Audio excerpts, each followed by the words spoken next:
Bienvenidos de nuevo al aula virtual. Vamos a ver en este vídeo los títulos 9 y 10 de la Constitución española, sobre el Tribunal Constitucional y la reforma de la Constitución respectivamente, además de reseñaros algunas de sus disposiciones que consideramos de interés. Así comenzamos con el título 9 del Tribunal Constitucional. Del mismo tenéis que saber que es el intérprete supremo de la Constitución. Es independiente de los demás órganos constitucionales, es decir, que pese a su nombre no pertenece al Poder Judicial. Solo está sometido a la Constitución y a la ley orgánica que lo regula, la Ley Orgánica 2/1979 del Tribunal Constitucional. Es único en su orden, lo que quiere decir que ningún otro tribunal es competente en materias constitucionales y que ejerce su jurisdicción en todo el territorio nacional. Respecto a su composición, sin duda lo más preguntado de este título, y que sí o sí tenéis que recordar, el artículo 159 nos dice que el Tribunal Constitucional se compone de 12 miembros, nombrados por el Rey. De ellos, 4 a propuesta del Congreso, por mayoría de 3/5 de sus miembros, 4 a propuesta del Senado, con idéntica mayoría, 2 a propuesta del Gobierno y 2 a propuesta del Consejo General del Poder Judicial. Es decir, para que lo veáis gráficamente, que del total de 12 miembros, 4 los propone el Congreso y 4 los propone el Senado, en ambos casos por decisión de 3/5 partes de sus miembros. Ojo que esta mayoría es la misma que vimos para los componentes del Consejo General del Poder Judicial, que también eran elegidos en parte por Congreso y Senado. Y el resto de miembros serán propuestos 2 por el Gobierno y los últimos 2 a propuesta del Consejo General del Poder Judicial.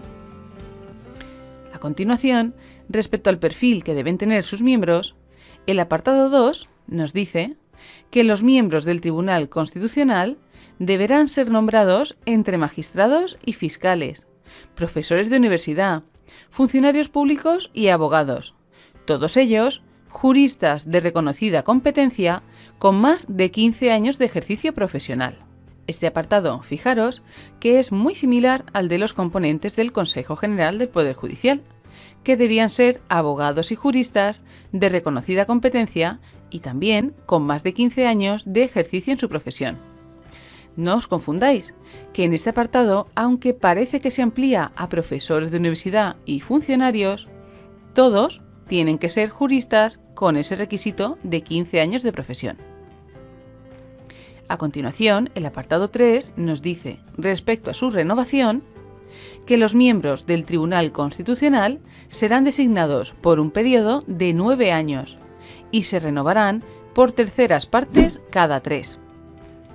Renovarse por terceras partes cada 3 años quiere decir que, como son 12 miembros, cada 3 años cambian un tercio, de 12, 4 miembros. Es decir, si hoy cambian 4, dentro de otros 3 años cambiarán otros 4 miembros, y así sucesivamente. En cualquier caso, recordad que son designados para 9 años y la coletilla de que se renuevan por terceras partes cada 3. El apartado 4 recoge las incompatibilidades de los miembros del Tribunal Constitucional. La condición de miembro del Tribunal Constitucional es incompatible con todo mandato representativo, con los cargos políticos o administrativos, con el desempeño de funciones directivas en un partido político o en un sindicato, y con el empleo al servicio de los mismos, con el ejercicio de las carreras judicial y fiscal, y con cualquier actividad profesional o mercantil. Y además de estas incompatibilidades, vemos que en lo demás, los miembros del Tribunal Constitucional tendrán las incompatibilidades propias de los miembros del Poder Judicial. Vuelvo a insistiros en que el Tribunal Constitucional no forma parte del Poder Judicial. No os confundáis por el hecho de que tengan también sus mismas incompatibilidades. Y por último, los miembros del Tribunal Constitucional serán independientes e inamovibles en el ejercicio de su mandato. La independencia de sus miembros aunque cuestionable teniendo en cuenta que su nombramiento es prácticamente político, se asegura por la gran cantidad de incompatibilidades que acabamos de enumerar, mientras que la inamovilidad hace referencia a que no pueden ser separados, salvo por las causas que se recogen en su ley orgánica. Y el siguiente artículo, el 160, nos dice, respecto a su presidente, que el presidente del Tribunal Constitucional será nombrado entre sus miembros por el Rey, a propuesta del mismo tribunal en pleno, y por un periodo de 3 años. Fijaros que el presidente recibiría un doble nombramiento por el Rey, como miembro del Tribunal Constitucional y como su presidente, y que dicho cargo solo lo ejercería, en principio, durante 3 de los 9 años para los que es nombrado. Antes de continuar, os dejamos un pequeño esquema con la composición del Tribunal Constitucional, para que lo estudiéis comparativamente con la composición del Consejo General del Poder Judicial, que guarda ciertas semejanzas y con el que es fácil que lo confundáis.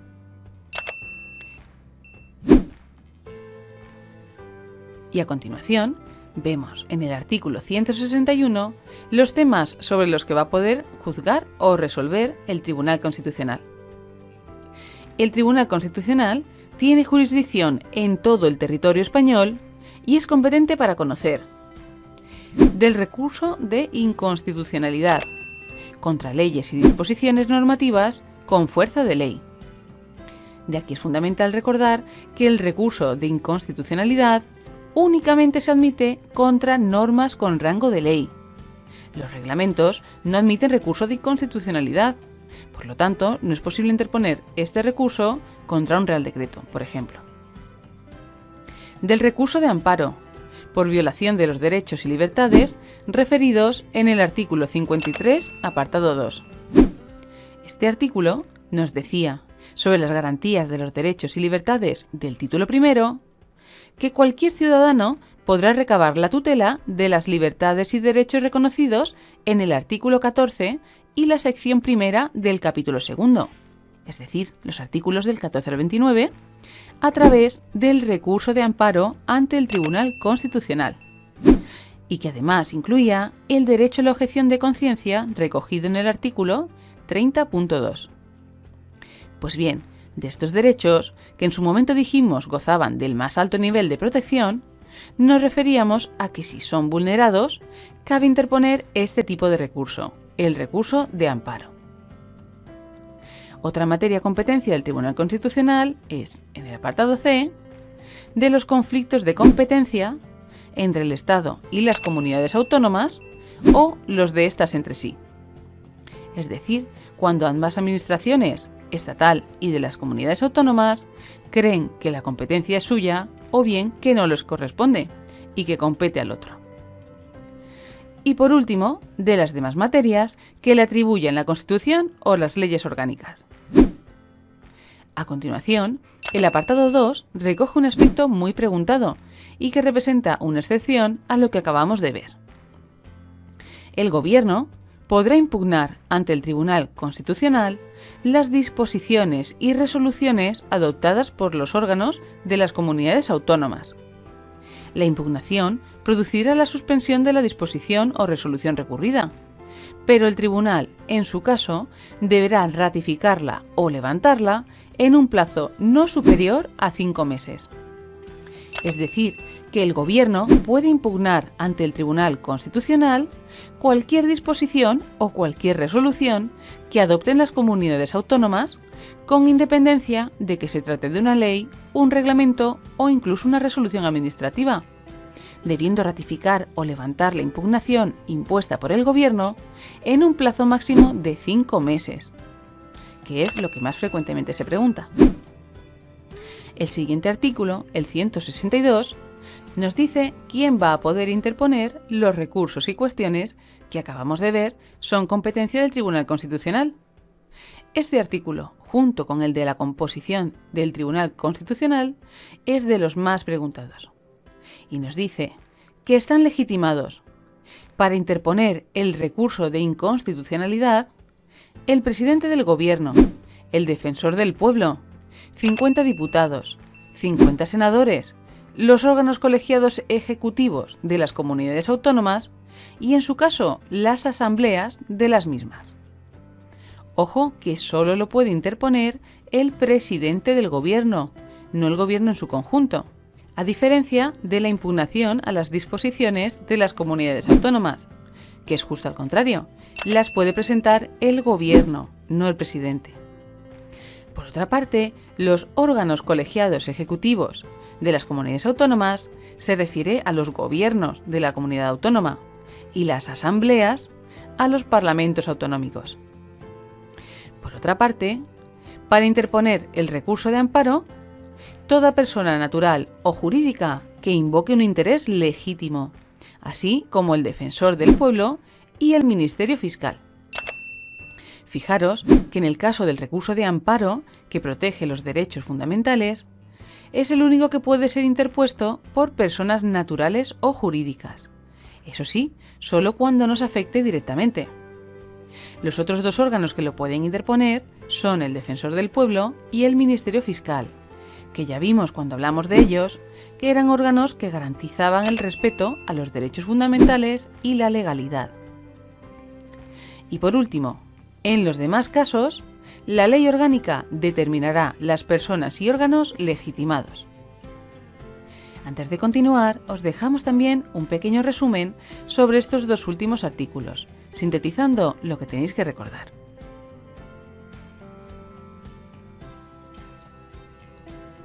Y a continuación, el artículo 163 recoge la cuestión de inconstitucionalidad, que se plantea cuando es un órgano judicial el que observa que alguna norma con rango de ley pueda ser contraria a la Constitución. Cuando un órgano judicial considere, en algún proceso, que una norma con rango de ley pueda ser contraria a la Constitución, planteará la cuestión ante el Tribunal Constitucional. Esta cuestión de inconstitucionalidad no es un recurso de inconstitucionalidad, que ya hemos visto por quién puede ser planteado, sino que la cuestión la plantea un órgano judicial, que a la hora de aplicar una ley observa esta posibilidad y la plantea al Tribunal Constitucional, el cual será el que decida sobre si se está vulnerando o no la Constitución. A continuación, el artículo 164 nos dice, respecto a las sentencias del Tribunal Constitucional, que las sentencias del Tribunal Constitucional se publicarán en el Boletín Oficial del Estado. Tienen el valor de cosa juzgada a partir del día siguiente de su publicación, y no cabe recurso alguno contra ellas. Las que declaren la inconstitucionalidad de una ley o de una norma con fuerza de ley, tienen plenos efectos frente a todos. Es decir, que las sentencias de inconstitucionalidad son efectivas para todo el Estado. No así las sentencias derivadas de los recursos de amparo, que ya hemos comentado se interponen por vulneración de los derechos fundamentales, por lo que solo se tendrá que restituir a esa persona o colectivo vulnerado. Y por último, finaliza este título 9 con el artículo 165, el cual nos dice, como ya habíamos comentado, que una ley orgánica regulará el funcionamiento del Tribunal Constitucional. Y pasamos a ver el último título de la Constitución española, el título 10, reservado a la reforma de la Constitución. Como habíamos comentado, la Constitución española se caracteriza por su rigidez, pues tal como vamos a ver a continuación, el procedimiento para poder reformarla es muy estricto y requiere de un grandísimo consenso, especialmente para los temas más importantes o delicados de la misma. De este título, comentaros también que los dos procedimientos que vamos a ver se pueden llevar a cabo para la reforma constitucional, hay que aprenderlos muy bien, artículos incluidos. Así comenzamos viendo en el artículo 166 quién va a poder tomar la iniciativa de plantear una reforma de la Constitución. La iniciativa de reforma constitucional se ejercerá en los términos previstos en los apartados 1 y 2 del artículo 87. Pues bien, os recuerdo que este artículo 87 recogía quién va a poder tener iniciativa legislativa, es decir, hacer propuestas o proposiciones de ley. Y nos decía en su apartado 1 que dicha iniciativa corresponde al Gobierno, al Congreso y al Senado. Y en el apartado 2 añade a las asambleas de las comunidades autónomas, es decir, los parlamentos autonómicos. Así pues, fijaros que van a poder iniciar una reforma constitucional los mismos entes que pueden promover la elaboración de una ley, excepto la iniciativa popular, que se recoge en el apartado 3 y por tanto no queda incluida en lo que acabamos de ver. Es decir, que no cabe la iniciativa popular para promover una reforma constitucional. Y a continuación, el artículo 167 recoge el procedimiento ordinario de reforma, mediante el cual se han llevado a cabo las dos reformas que hasta la fecha se han hecho de nuestra Constitución, en los artículos 13.2 y 135. Así, este artículo nos dice que los proyectos de reforma constitucional deberán ser aprobados por una mayoría de 3/5 de cada una de las cámaras. Si no hubiera acuerdo entre ambas, se intentará obtenerlo mediante la creación de una comisión de composición paritaria de diputados y senadores, que presentará un texto que será votado por el Congreso y el Senado. Es decir, que inicialmente la mayoría necesaria para aprobar una reforma constitucional es de 3/5 del Congreso más 3/5 del Senado. Como ya hemos comentado, conseguir dicha mayoría puede resultar complicado, por lo que el propio artículo establece que ante la posibilidad de que no hubiera acuerdo entre Congreso y Senado, se creará una comisión paritaria que intentará llegar a un acuerdo y crear un texto que sea nuevamente votado en el Congreso y el Senado, necesitando aún de esta mayoría de 3/5 de ambas cámaras. De no lograrse tampoco así, el apartado 2 establece que de no lograrse la aprobación mediante el procedimiento del apartado anterior, y siempre que el texto hubiera obtenido el voto favorable de la mayoría absoluta del Senado, el Congreso, por mayoría de 2/3, podrá aprobar la reforma.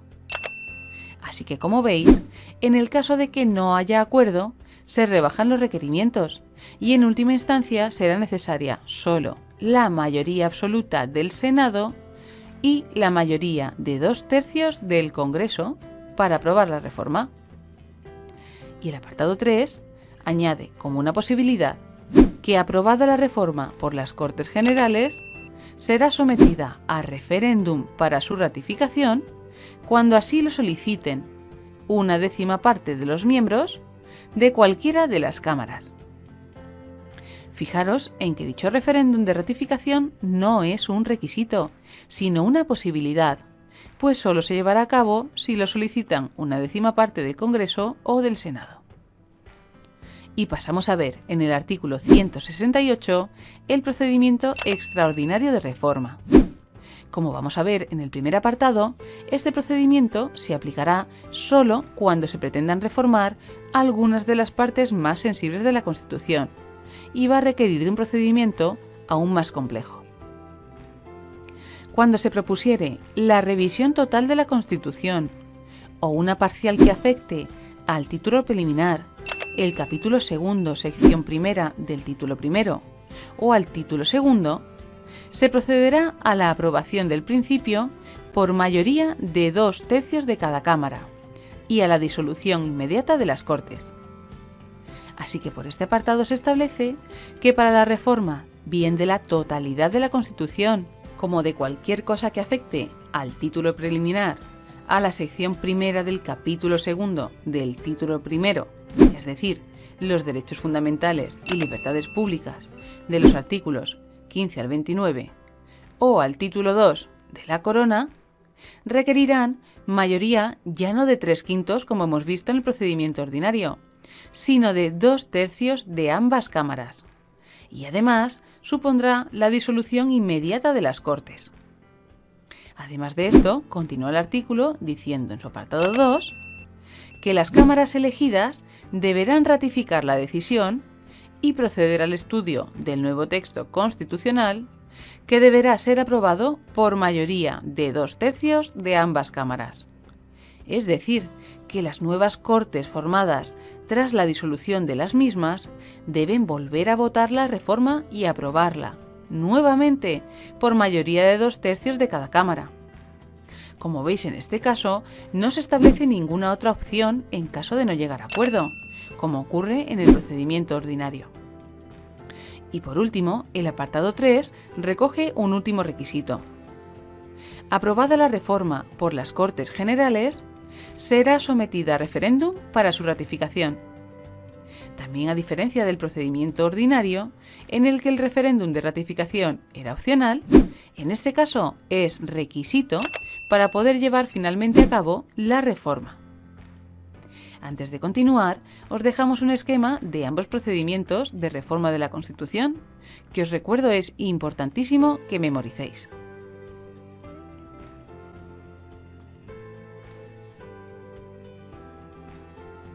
Y finaliza este título con el último artículo de la Constitución, el 169, que recoge una limitación a cualquier tipo de reforma constitucional.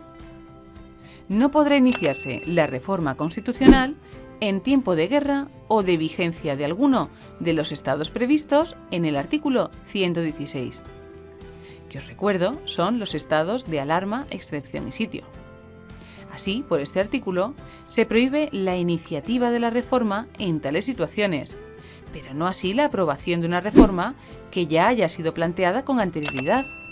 Es decir, en el caso hipotético de que, estando en trámite una reforma, sobreviniese un golpe de Estado, se seguiría adelante con dicha reforma, pues su iniciativa habría sido anterior a ello. Y antes de finalizar con este vídeo, vamos a reseñar algunas disposiciones que consideramos de interés. Así, la disposición adicional primera, por la que accedió Navarra a su autonomía, nos dice que la Constitución ampara y respeta los derechos históricos de los territorios forales, como era el caso de Navarra, y añade que la actualización general de dicho régimen foral se llevará a cabo, en su caso, en el marco de la Constitución y de los estatutos de autonomía. Es por esto que Navarra cuenta, en lugar de con un estatuto de autonomía, con su Ley Orgánica 1382 de reintegración y mejoramiento del régimen foral de Navarra, por la cual se constituye como una comunidad foral. Y a continuación, respecto a las disposiciones transitorias, remarcaros la disposición transitoria segunda, la cual ya comentamos recoge la vía simplificada o especial por la que accedieron las nacionalidades históricas de País Vasco, Cataluña y Galicia a su autonomía, que ya habían llevado a cabo proyectos de autonomía previamente a la Constitución.